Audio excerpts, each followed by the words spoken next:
It's now time to discuss more of the headlines and simple keywords with Aram, who's joining us over Zoom. Good morning, Aram. Good morning, John. Happy Hump Day. Yes, happy Hump Day. Downhill from here. Let's get started with our keywords. Give us the first one. Yoon's first year.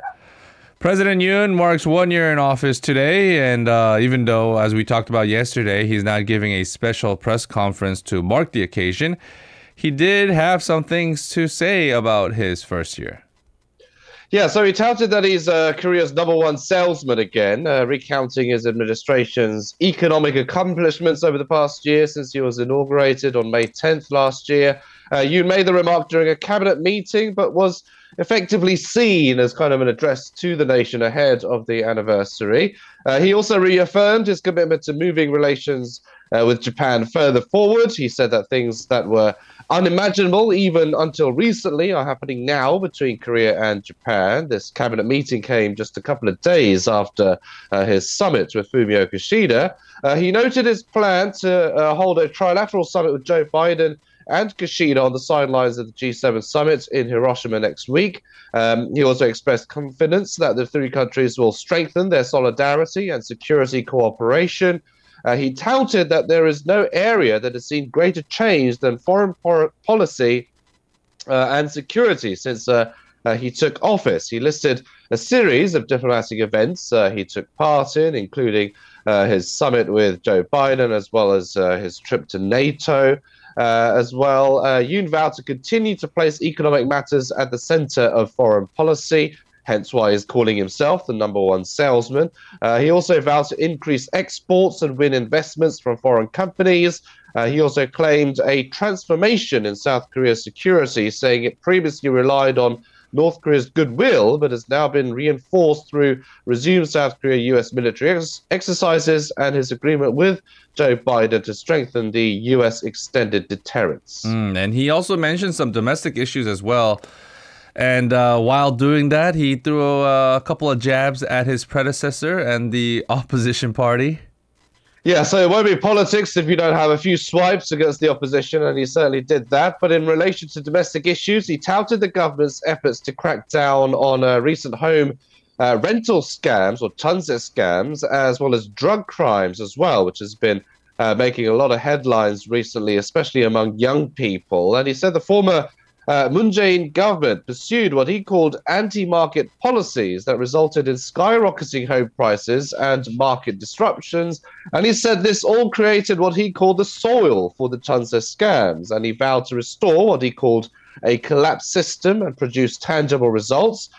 He also took a swipe at the opposition Democratic Party as well. He said there were difficulties in overhauling necessary systems as they were blocked by legislation of what he called the grand opposition. Of course, the DP holds a majority in parliament, so whenever the government or the ruling party wants to push through their agenda, it's often blocked by the opposition, or the opposition railroads some of their policy goals when they try to put a bill through. Now, the top office's spokesperson later relayed Yoon's comments made behind closed doors, including his call for what he called bold personnel measures in the event public officials do not conform with the new administration's lines of efforts. And he asked cabinet members to provide necessary support for nationwide civilian air defense drills, which happened for the first time in 6 years.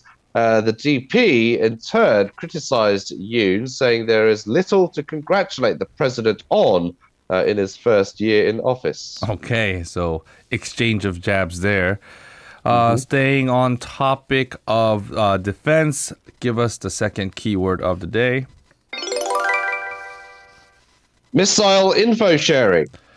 South Korea and the U.S., along with Japan, are seeking to link their radar systems to better track missiles from North Korea and accelerate their response to any launch.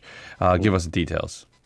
Yeah, so Yonhap reports that the three countries' military authorities are currently building the system. Now, the three countries have been in talks over ways to share military warning data in real time. That came after an agreement between the three nations' leaders during a trilateral summit that happened in Cambodia last November.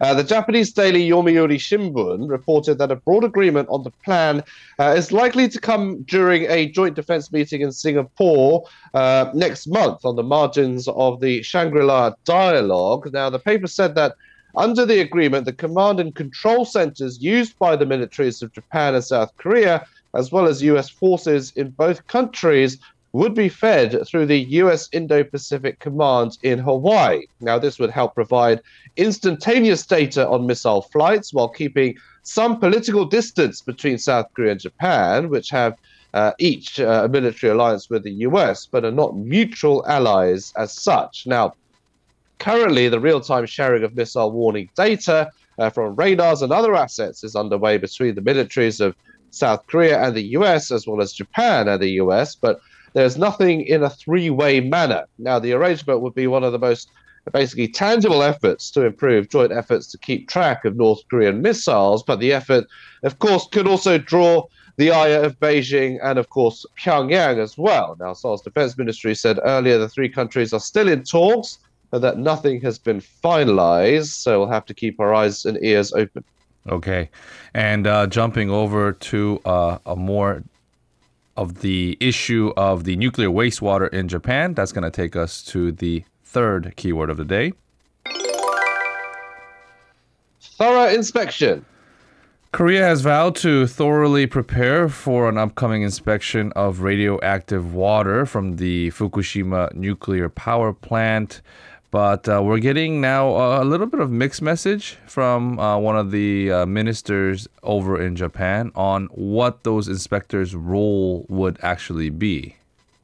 Right, so the foreign ministry here says it's a very meaningful step to allay safety concerns over Tokyo's water discharge plan. Now, the ministry said it was meaningful to send a group consisting of Korean experts independently to conduct an on-site inspection separate from one that's being conducted by the nuclear watchdog IAEA. Now, Seoul and Tokyo are in the process of arranging a working level meeting later this week to discuss details over the inspection. The entirety of the trip could span about 4 days when including travel. Now, a presidential official noted that the actual safety of the wastewater itself is being inspected by the IAEA.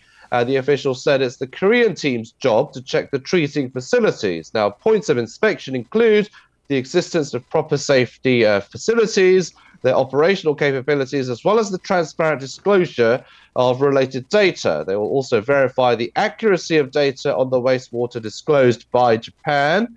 But as you said, Japan's Foreign Minister Yoshimasa Hayashi said he hoped the visit by the Korean team would deepen their understanding of the safety of the planned discharge.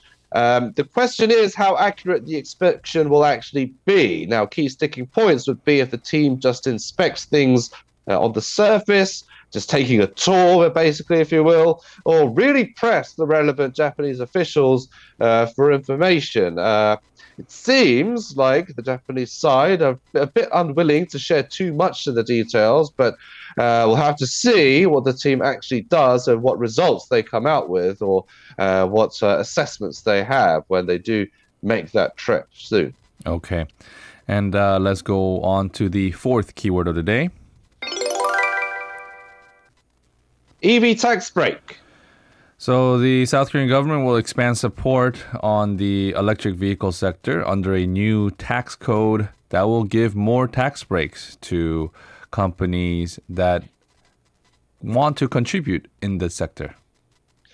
Yeah, so electric vehicle manufacturing investments could soon qualify for tax credits that's totaling 35%. Now, the finance ministry says it will add the EV and hydrogen categories to the country's list of strategic industries and offer the same tax credits it has been providing to chip, battery, and vaccine investments. Now, under the so-called KEV Act, the tax credits on EV investments may be increased from the current 8% to 15% for big companies. For SMEs, the maximum tax credit could be raised to 25% from 16%. Now, an additional 10% will be granted for the increased amounts of investments compared with the average of the previous 3 years. So in total, up to 35% is possible in terms of tax cuts. Now, Finance Minister Chu Kyung-ho said the move is part of efforts to strengthen the country's competitiveness in the future mobility sector. He also vowed to remove red tape restricting Korean companies to grow their competitiveness. Now, under the current policy, if we take the example of Hyundai, for example, the country's largest car maker, Hyundai gets a 1% tax credit for its 2 trillion won EV factory in Ulsan. Now, the total incentives only come at around 40 billion won, even after combining all additional incentives from local governments. Now, but under the new policy, Hyundai will be able to basically get up to 500 billion won in tax incentives, so quite a jump. Now, the ministry will make an announcement of the bills today, so we'll get details later on. They'll also likely to go into effect at the beginning of next month, so we'll have to see. Okay. And fifth and final keyword of the day? Damage payment cuts. So the Justice Ministry says that the amount of compensation that it has to pay the United States private equity firm Lone Star has been reduced by about $480,000 or about 600 million won. So why the reduction in the payments? Yeah, so it's been a bit of a while since that first suit came out, and it's basically a miscalculation of interest is basically why the amount has changed. Now, the decision was made during an international tribunal. It accepted the Korean government's request for a cut due to an earlier miscalculation of the interest payments. Now, the payment represents about 4.6% of what Lone Star demanded in the suit it filed against Korea in 2012. So over 10 years ago. Now, the firm claims its 2007 plan to sell a controlling stake in the now defunct Korea Exchange Bank fell through because Seoul's financial authorities delayed approving the deal. So basically blaming the Korean government for botching the deal. Now, last October, Seoul had requested the International Center for Settlement of Investment Disputes to adjust the amount of damages, saying they were overcalculated. Now, the Justice Ministry said that in line with the tribunal's decision, Seoul will now have to pay 216 million US dollars in damages. Now, the ministry is also separately considering requesting the arbitration institution to invalidate its ruling on the damages suit. So basically trying to flip the compensation suit altogether. Whether that will succeed remains to be seen, but this has been a very long-standing legal dispute between the private sector and a state. Right. The arbitration board, I have some friends in the legal sector, and we discussed this topic actually not too long ago, and they say that to flip a decision in the arbitration board is a difficult process, but I guess the Korean government is still going to make an attempt at it. Might as well I think try, difficult right? I think difficult is an understatement. I think near impossible is probably the right term to use there, Right. especially in considering of how long it's been going on for. But of course, you never know. Never say never. So we'll have to see. Okay. Well, Adam, thank you so much for your time this morning. You're very welcome. See you tomorrow. If you're listening to our program using the podcast service, just a reminder that we do go live Monday through Friday, 7 a.m. Korea Standard Time. So tune in and help us make the show more informative by giving us your input. See you bright and early on Good Morning Seoul.